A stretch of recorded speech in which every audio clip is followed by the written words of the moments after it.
Hi, I'm Marie Naffa, and since working with Secret Sessions, I am a full-time artist. All right, everyone, we have singer-songwriter Marie Naffa here today, who's recently graduated from Secret Sessions Academy. And we're going to dive into everything that you've done and everything that you've done since, which is incredible from the outside. So hopefully we'll get some good tips for any independent artists looking to do similar. So Marie, why don't you just tell me a little bit about your music career and what it is that you do? All right. Well, hello, everyone. Thanks for having me. My name's Marie Naffa, like you said, and I am a singer-songwriter from London, and I am a fully independent artist. I probably prioritize writing and making the product and also gigging a lot. Those are my kind of two passions in my music career. But I'm here today because I also saw the light doing my course with Secret Sessions, and I'm just excited to tell you all about it. Amazing. So yeah, on that, why don't you share where you feel like you were before and where you feel like you are after going through the program? From the outside, it all looks like there's a lot going on. You know, I've released 2 EPs. I got quite a lot of nice stream counts. I got all the press I could ever want on those EPs. I was in NME, I was in The Independent, and I thought, gosh, this is incredible. But I actually had a very contrasting feeling of, I didn't know where my fans were, I didn't know who they were, I knew there were followers here, there, and everywhere, and I had no way of engaging them properly, and I had no way of working out how I could grow. What would happen is each year would come round and I'd sort of go, wow, I've got all these incredible accolades to my name, but where's it going? Who's it for? And doing the course allowed me to see a more sustainable route for my music career, which I can talk about now if you want. What does that look like? The most useful for me was, Harriet, you asked us on day 1 of the course what our goals were in our music career. And I think often musicians have this very abstract idea of what success is. I remember I had it, and it was like big shows, lots of press, Radio 1, like all of the, things that we're programmed to think is success. But when someone actually asks you, what do you want your life to look like? And you made us make a vision board. I started to really hone in on what they were, and I realized I wasn't building towards any of these goals. I was just throwing lots of things in different directions. And so being able to reverse engineer from your goals per year, per week, per 5 years was a really useful thing. So I felt like everything felt a bit more effective in what I was doing. So that was kind of one huge thing for me. And then a second thing that I really think is crazy that more artists don't know already, but I certainly didn't know before we did the course, was focusing on the fans that are there already rather than focusing on what you don't have. So I had 6,000 followers on Instagram, I had Spotify followers, I had Facebook people, I had people on my mailer, and I was just going, but I need to get more, rather than looking at, okay, who's there? How can we look after them? Because they're important and they're already engaged. And also this idea of the fan funnel method, which is something that you talk about lots on your social media and also throughout the course. It's the foundation of the course, is this idea that not every fan is going to have the same position on you. Some fans are going to want to come and, have a bespoke song written or have a bespoke function gig or whatever it is. Some fans might not even buy a sticker from you and just want to follow you. But you have to appreciate the nuance of different fans in your community. And so what I was doing before was sending out mailer after mailer to everyone on my list, people who live in Mexico, people that live in London, people who are 60, people who are 15. And what I learned through the course was learning how to tailor your targeting to a more sensitive manner with your fans. And I think that the response has been amazing because you engage much more when it's something that's catered to you. So I feel like now my fan base is much more collaborative and much more engaged, and you grow like that because that's how people talk about you authentically. authentically. It's not never, it's not yet when you're making those offers to those fans. And if you think about like the artists that you really love and sort of how long it took you to get to that point of loving them, you don't hear one song and suddenly absolutely love an artist and want everything they've ever produced. It's like this thing that happens over, it's like dating, isn't it?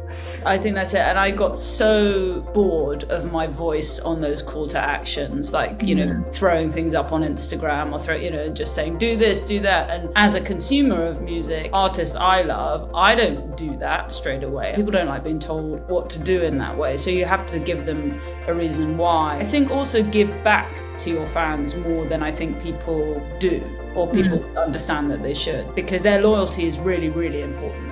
It's going back to that sort of old view of what an artist is, and it's this like me and them, you know, the stage, the fans, and it's just not what it is anymore. One of my lines that I really like, don't say buy my single, say I wrote this song because. I think that's something that you're really good at, like bringing people into that creative process, the stories behind the songs, and like, yeah, there's often so much more. Like I think about Gabriel, this amazing performance with these incredible gospel singers, and it's a vision to watch, but also like I know the story of you meeting this man in a churchyard and having that conversation, and they're the sort of things you remember. Okay, amazing. So can you kind of describe a little bit what your process is for engaging and monetizing your audience and how that changed by working with us? So I think before, I sort of touched on this earlier, is this idea of like, I was really frustrated about the fact that my fans were everywhere. And some of my fans, I didn't even know who they were because Spotify hides that data from you, even though there's a big song and dance about Spotify for artists, but actually you don't have their names, you don't have their interests, you don't have their email addresses or things like that are actually useful for us. What it forced me to do was make a fan network list, which is basically a spreadsheet of all your fans, and it's basically like a database, which sounds probably quite formal and corporate and boring, but it's so useful because you can keep track of the numbers of your fans for one. So actually you can go month to month and go, I'd like to grow by 10, 20, 100, whatever it is, and you can scale it and feel proud of yourself each month, or you can see what worked, what didn't work. I think that centralized system really helped me out, and it also recognized different engagement factors of fans basically, and how you could give back to the fans that are giving you more, and how you can try and bring in the fans that aren't that interested yet. And this idea of bringing someone from cold to warm and taking them on this journey, on this fan funnel. And so one thing as I plan my album strategy for next year is working out the whole journey of what happens when someone follows you on Instagram because you've spent, a couple of quid a day on digital advertising, catching that lead or that fan, engaging them, saying, hey, how are you? Where are you from? Normal stuff, nothing about your music, just kind of welcome to the fold, acknowledging that you're a human as well, and having a chat with them, and then, working out whether you can bring them in and say, would you like to hear more? I have a mailing list and that's free to sign up. I say, you get so much more out of me if you come to a gig and just have a chat, we can have a beer after the show kind of thing. And leaving it still very open for early on fans. I think you don't want to ambush them, but I think it's also like, you've got nothing to lose. You always say that thing about just ask, and you can do it in a sensitive way. You don't have to bulldoze over everyone. For me as an artist who never got into the function world, I found it a very different experience playing for fans, because they're people who are really excited to have you there, who have followed your journey, you're part of their personal story and all of that. So I would say the monetizing side of it, I feel like, be patient with it and nurture it, but also be bold with it as well, and value what you have to offer, and accept that not everyone is going to want to pay for it, but there's probably a sliding scale of things you can offer people. And learning how to sell is such a hard thing, because we're all taught this idea of like Del Boy with his, coat of knickknacks that you're selling to people, when actually like all selling is an exchange of value. And you mentioned that people will pay for things. It's even not so much that they will, it's that they want to, because we have arrived at this point where music in its purest form, the MP3, is barely worth anything. So it's what we put around that and the value that we place around it. And something interesting that I read the other day that I think will interest you is that of all the new platforms, the Patreons and all these different streams of income that artists are using to have the relationship with their fans, still the things that work best are centered around the music. And I think that's a really sort of encouraging thing, like early access, or whether it's demos or you do, of like looking into the creation process. Like all of that stuff is still much more valuable than the mugs and the hats and all of this. But we have them both. So I think it's like, take your time, do it in a way that makes sense, but know that like the value is still there. It's just that the algorithms and the TikToks and the Spotifys and the numbers will make you feel like it's not. But human to human, it's there. And I think that thing you said, you definitely told us about it. One thing I'd never done before our course was write in people's DMs. I never thought. I was absolutely mortified at the idea of, reaching out to someone on a DM. And actually it's where I do all my conversion. Basically my like post is like, my posts, my feed, it's all lovely and you show your brand and all of that and you get likes. But I guess it's my target audience is, they tend to not be people writing loads in the comments and, having chats and being on Instagram for a long time and stuff, but they will reply to a DM. And I think, and I'm not saying, I definitely would say that you have to personalize those DMs, because I think it's very kind of intrusive to just, blank message everyone or whatever. But that done properly is also really, really nice. I learned that from the course. Yeah. Even like you said, the sort of top of funnel ads that bring people in and then they see a piece of your music, they love it, they follow you. That would normally be where that ad strategy would end. But something as simple as, hey, did you see the ad? Is that what brought you here? Or did you listen to my song Gabriel? Like, what you've put out in the ad. Exactly. Or just, hey, what made you decide to click follow? And just actually converting that more sort of algorithmic ad strategy to let them know as soon as possible that you're a human being. And just that thing that you said as well about like leaving the conversation open without any kind of call to action. So you said like, I'd love to have you at one of my shows one day and have a beer. If that's the sort of last interaction you have with someone and then they see like a ad or a post for a gig, immediately connect that with wanting to have a beer with you. So you don't have, like, not all of this strategy has to have this sort of targeted endpoint of moving them through as soon as possible and getting them on your mailing list right away. Because again, that's not how people build relationships in the real world. And it's the same for like connecting with the industry. You wouldn't just be like, hey, LinkedIn music supervisor, click, hi, this is my music, I think it's really syncable, have you got any syncs? You click on their profile, you spend a couple of months like looking at what they do, appreciating them, maybe asking them for some advice, and then going to ask. And that's also, and with PR, that was, exactly, I saw that journey as well. I think maybe 3 years ago, I had a line in The Independent as a roundup. And then, a year later, I pitched a kind of one of their spotlight things in their mailer. And then I got to be their new sensation artist. But again, you can't get that off the bat. It's all just with everyone in the same way you would make friends.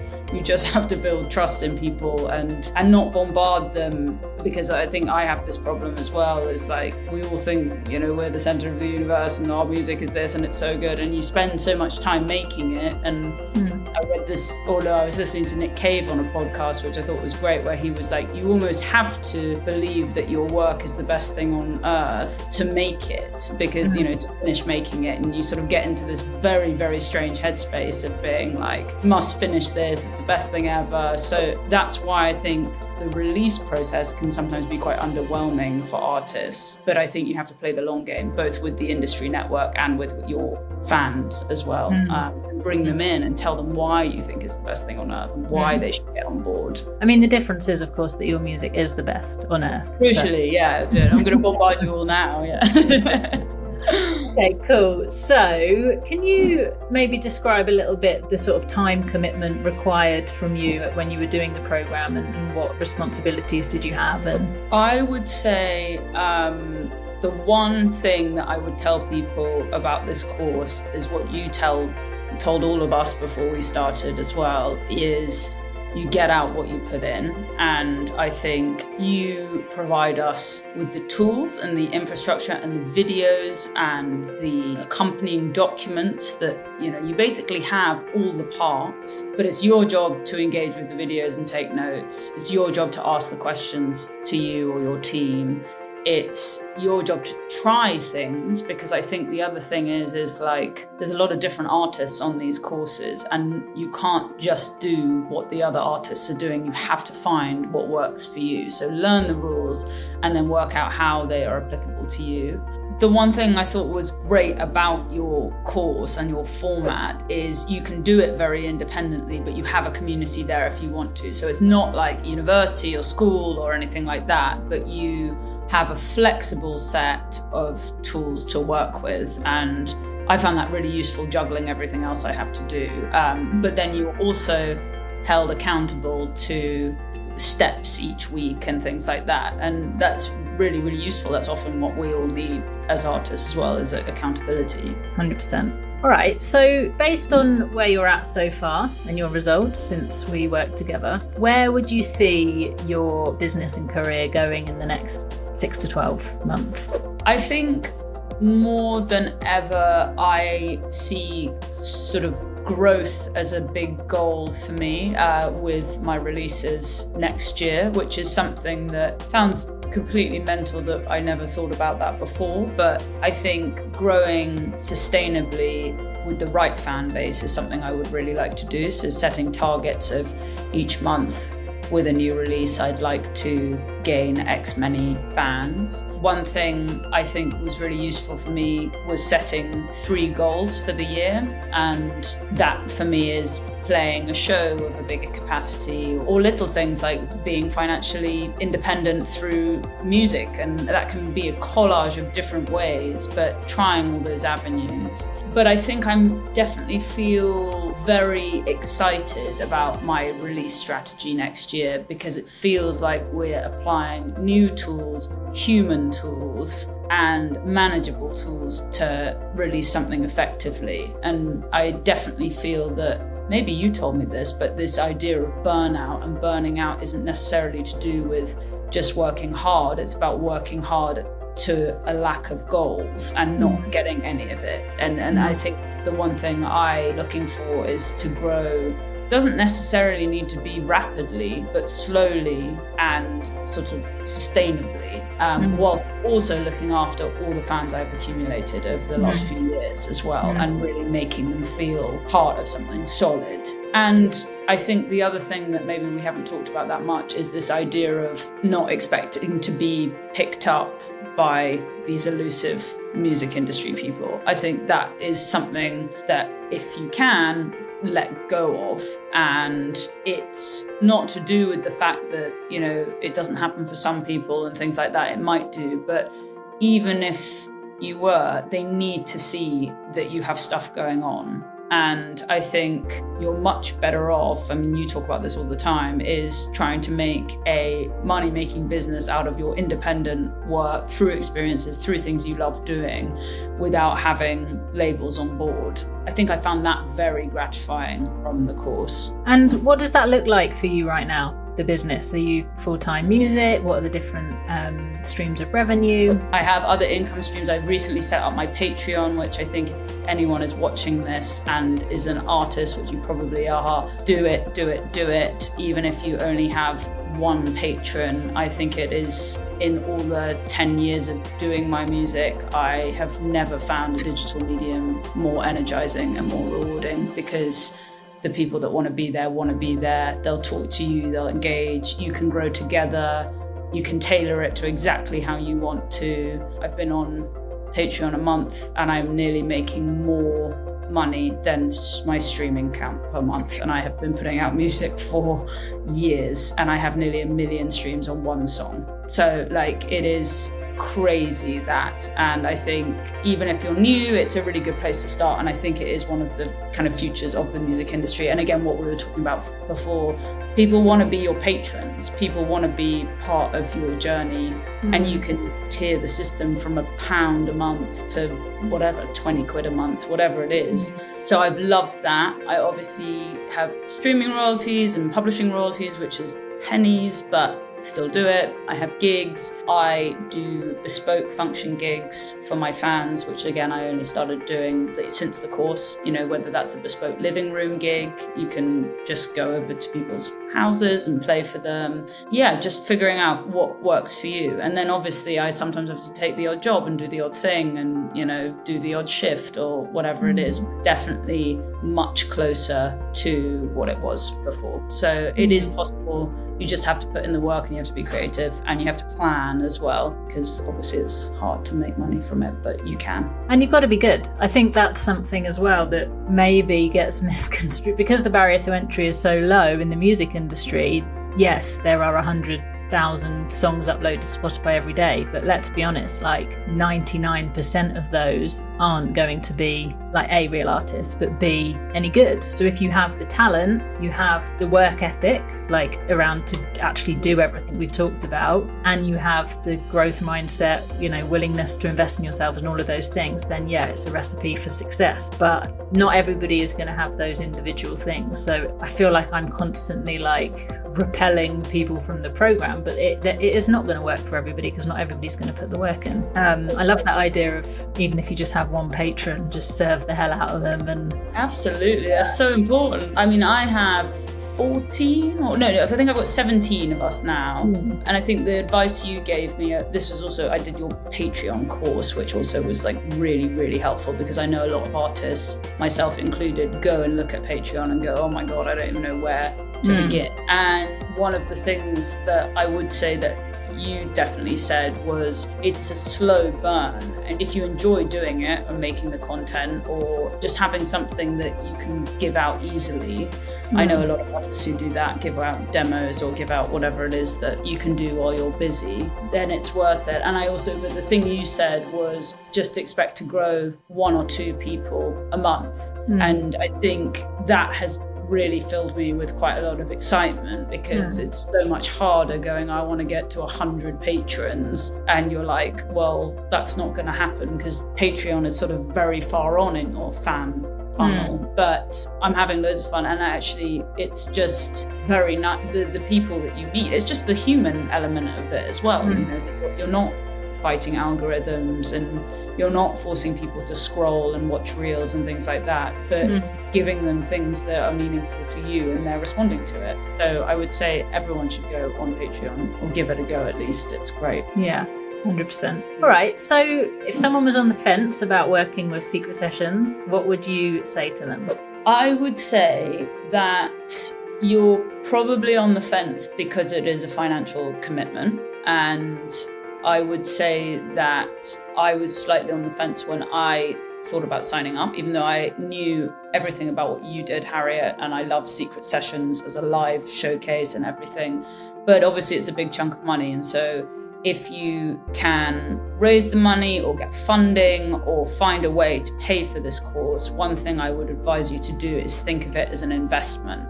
Because what I did was I put the money spent into a spreadsheet and I said I paid this much for this course, and then I worked out how I was going to make it back, and I did make it back. And if you do the course properly, you can pitch some function gigs for fans, or you can sell a ton of merch or whatever.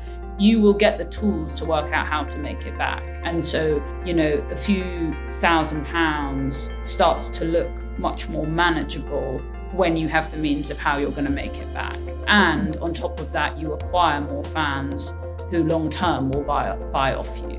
And I really mean that. And I know it's a scary number, and I know it sort of feels like a lot, but I cannot recommend this course more. And I'm not just saying that because I'm talking to you right now. I'm staring at you. I really think if you put the work in, you can get a lot out of it. Thank you. And so, any final thoughts you'd like to tell anybody watching? I would say definitely, at the very least, have a call with the Secret Sessions people and, really find out about it if you are seriously thinking about your music career. I think the one thing that I really value is the change in perspective, the kind of optimism and focus on pushing forward rather than complaining and looking back and complaining about the old systems of social media doesn't work, or I don't feel comfortable on social media, or X, Y, and Z. Actually going, okay, if I don't do this, what do I do and how can I grow it? So I would encourage you to sort of engage with that idea as well. And just from a mindset perspective, I think, if you're feeling burnt out or you're feeling, completely lost, it gives you a complete toolkit of how to get off the ground with your music career. And sounding cheesy, I think it does empower you as you would if you were in any other business. And there's no reason for artists to be these sort of airy-fairy just creatures that just make music. It's like you can take control of your career. You just sometimes need a nudge in the right direction. And I think Secret Sessions does that. Thank you. And where can we find you? You can find me everywhere. I have a mailing list, and if you're on Instagram or on YouTube on here, or maybe there'll be all the links. You can sign up to my mailing list, and you can find that via my Instagram, via my Facebook. Follow me on there. Go into my DMs on Instagram. I'm always lurking there. Or come to a gig. Yeah, all the information is in my Instagram bio, so you can find out what's going on there. And if you've watched this and you've enjoyed it, feel free to also reach out to me. I'm always happy to chat. Amazing. Thank you, Marie.